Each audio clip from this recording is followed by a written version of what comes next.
ನಮಗೆ ಇದು ಆಲಕ್ಕಿತ್ಗಪ್ರಿ ರಿಪ್ಲೆಕ್ಟ್ ಕಮ್ಮಿ ಆಕತ್ರಿ.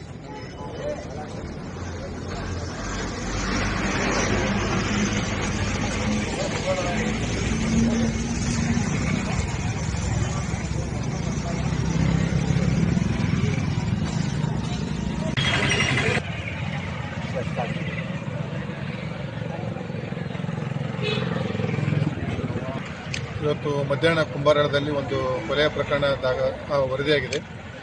ಸೊ ಕೂಡಲೇ ಪೊಲೀಸರಿಗೆ ಮಾಹಿತಿ ಬಂದ ತಕ್ಷಣ ಸ್ಥಳಕ್ಕೆ ಬಂದು ಪರಿಶೀಲನೆ ಮಾಡಿದಾಗ ಈ ಮೃತನಾಗಿರ್ತಕ್ಕಂಥ ವ್ಯಕ್ತಿದು ಹೆಸರು ಎಲ್ಲ ಪರಿಶೀಲನೆ ಮಾಡಿದಾಗ ಇವ್ರದ್ದು ಬಸ್ಸು ತಳವಾರ ಅಂತ ಬರುತ್ತೆ, ಹೊಸ ಜನವಾಡ, ಅಥಣಿ ತಾಲೂಕು, ಬೆಳಗಾಂ ಜಿಲ್ಲೆಯಲ್ಲಿರ್ತಕ್ಕಂಥವ್ರು. ಇವರಿಗೆ ಕೊಲೆ ಮಾಡಿರ್ತಕ್ಕಂಥ ವ್ಯಕ್ತಿನ ನಾವು ಆಲ್ರೆಡಿ ಪೊಲೀಸರು ಶಿಕ್ಷೂರು ಮಾಡಿದ್ದಾರೆ. ಅವನು ಹೆಸರು ಬಂದ್ಬಿಟ್ಟು ಮಾನಿಂಗ ಬಿದ್ರಿ ಅಂತ. ಸೊ ಇವರು ಇಲ್ಲೇ ಬಾಗಲಕೋಟೆ ಜಿಲ್ಲೆಯಲ್ಲೂ ಆಗಿರ್ತಕ್ಕಂಥವ್ರು ಇದ್ದಾರೆ. ಈಗ ಅವ್ರದ್ದು ಫ್ಯಾಮಿಲಿ ಮೆಂಬರ್ಸ್ ಬಂದು ಒಂದು ಕಂಪ್ಲೇಂಟನ್ನು ಕೊಡ್ತಾರೆ. ಅದನ್ನು ನಾವು ಕೊಲೆ ಪ್ರಕರಣನ ದಾಖಲು ಮಾಡಿಕೊಂತೀವಿ ಮತ್ತು ಆರೋಪಿನ ಆಲ್ರೆಡಿ ಕೂಡ ಶಿಕ್ಷೂರು ಮಾಡಲಾಗಿದೆ. ಈ ಆರೋಪಿ ಮತ್ತು ಈ ಮೃತನಾಗಿರ್ತಕ್ಕಂಥವ್ರು ಇಬ್ಬರು 4 ವರ್ಷದಿಂದ ಸ್ನೇಹಿತರಿರ್ತಾರೆ. ಇವತ್ತು ಬೆಳಗ್ಗೆಯಿಂದಲೇ ಇಬ್ಬರು ಕೂಡ ಡ್ರಿಂಕ್ಸ್ ಮಾಡಿದ್ದಾರೆ ಮತ್ತು ಈ ಮನೆಗೆ ಬಂದು ಅಡುಗೆನೇ ಮಾಡಿಕೊಂಡಿದ್ದಾರೆ. ಇಬ್ಬರು ಮಧ್ಯನೂ ಹಣಕಾಸಿನ ವ್ಯವಹಾರ ಇತ್ತಂತ ಮೇಲ್ನೋಟಕ್ಕೆ ಕಂಡು ಬಂದಿದೆ. ಅವನಿಗೆ ತುಂಬ ಕುಡಿದಿರೋದ್ರಿಂದ ಇವನೇನು ಆರೋಪಿ ಇದ್ದಾನೆ, ಅವನು ತನ್ನ ಗಾಡಿಯಲ್ಲಿ ಇರ್ತಕ್ಕಂಥ 2 ಬಾಟ್ಲಲ್ಲಿ ಪೆಟ್ರೋಲನ್ನು ತುಂಬಿಕೊಂಡಿದ್ದಾನೆ. ಯಾಕಂದರೆ ನಿನ್ನೆ ನಮಗೆ ಮಾಹಿತಿ ಬಂದಿದೆ, ನಿನ್ನೆ 500 ರೂಪಾಯಿದ್ದು ಅವನು ಗಾಡಿಗೆ ಪೆಟ್ರೋಲ್ ಹಾಕ್ಸಿದ್ದಂತ.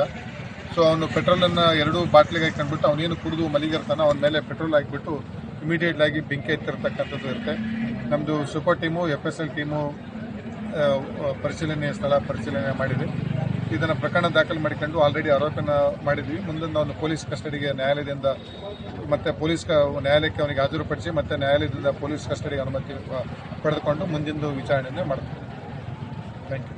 ಸರ್, ಇನ್ನೊಂದು ವಿಷಯ, CBI ಅವರು ಸರಿ ಮಹಿಳೆಯರ ಮೇಲೆ ಅವರು ಚೈನ್ಗಳನ್ನು ಹಾಕ್ತಾರೆ.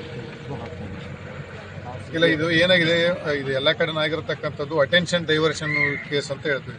ಅಂದರೆ ಎಲ್ಲಿ ಮಹಿಳೆಯರು ಚೈನ್ ಹಾಕ್ಕೊಂಡಿರ್ತಾರೆ ಮತ್ತು ಯಾರು ಪುರುಷರು ಚೈನ್ ಹಾಕ್ಕೊಂಡಿರ್ತಾರೆ ಅಥವಾ ಏನು ಕೈಯಲ್ಲಿ ಉಂಗುರ ಹಾಕ್ಕೊಂಡಿರ್ತಾರೆ, ಅವ್ರನ್ನ ನೋಡಿಬಿಟ್ಟು ನಾವು ಪೊಲೀಸರು ಇದ್ದೀರಿ, ನೀವೇನು ಜಗದಿಂದ ನಡೆದುಕೊಂಡು ಹೋಗ್ತಾ ಇದ್ದೀರಿ, ಅಲ್ಲೆಲ್ಲ ಜನ ಕಿತ್ಕೊಂತಿದ್ದಾರೆ, ನಮ್ಮಲ್ಲಿ ನೀವು ಇದನ್ನು ತೊಗೊಂಡಿದ್ದೀರಿ ಲೆಕ್ಕಗಳು ಅಂತ ಹೇಳ್ತಾರೆ. ಇದನ್ನು ಅಟೆನ್ಷನ್ ಡೈವರ್ಷನ್ ಮಾಡಿ ಕಿತ್ಕೊಂಡು ಹೋಗಿರ್ತಕ್ಕಂಥದ್ದಿದೆ. ಇಂಥದ್ದು ಗ್ಯಾಂಗ್ಸನ್ನು ನಾವು ಐಡೆಂಟಿಫೈ ಮಾಡಿದ್ದೀವಿ. ಆಲ್ರೆಡಿ ಸುಮಾರು ಪ್ರಕರಣಗಳನ್ನು ಇದನ್ನು ಪತ್ತೆ ಹಚ್ಚಿದ್ವಿ. ಆ ಥರ ಪ್ರಕರಣಗಳು ಏನಾದರೂ ವರದಿ ಆಗಿತ್ತು ಅಂತಂತಂದರೆ ನೇರವಾಗಿ ಪೊಲೀಸ್ ಸ್ಟೇಷನ್ಗೆ ಬಂದು ಕಂಪ್ಲೇಂಟ್ ಕೊಟ್ಟು ನಾವು ಆರೋಪಿತರನ್ನು ಪತ್ತೆ ಹಚ್ಚಿದ್ವಿ ಮತ್ತು ಅವ್ರು ಏನು ಕಳ್ಕೊಂಡಿರ್ತಾರೆ ಅದನ್ನು ವಾಪಸ್ ಕೊಡ್ತಕ್ಕಂಥದ್ದು ಕ್ರಮನ ಪೊಲೀಸ್ ಇಲಾಖೆ ಮಾಡ್ತೀವಿ. Thank you.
ಗುರ್ತರಿ ಹಚ್ಚತಿಲ್ ನೋಡ.